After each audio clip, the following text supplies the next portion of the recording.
Imagine a quiet, vast desert holding the key to our electric future. Far from any battlefield, a silent struggle is unfolding.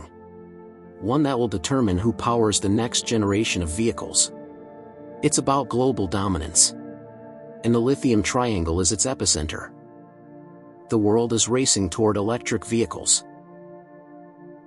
By 2030, lithium demand will triple. Every smartphone, every laptop, every EV battery depends on it. And right now, new supply is not keeping up.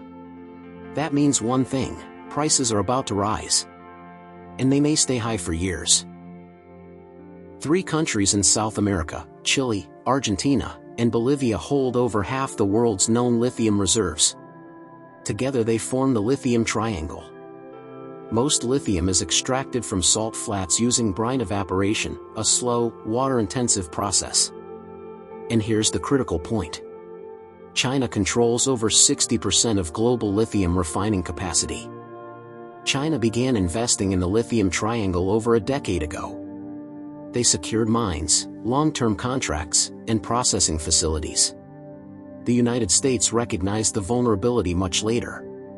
Now Washington is pushing diplomatic deals, private investment, and subsidies to catch up. But the gap is large. And refining capacity takes years to build. Time is not on their side. So what does this mean for you?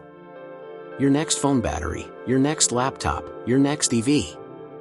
All of them could cost significantly more by 2027 to 2030. New mines take 10 to 15 years and billions to build. Diversification is happening, but slowly. This is not a shortage tomorrow. It's a cost shift that's already locked in. Your next battery won't just cost more. It will be shaped by geography. The map decides. Thanks for watching.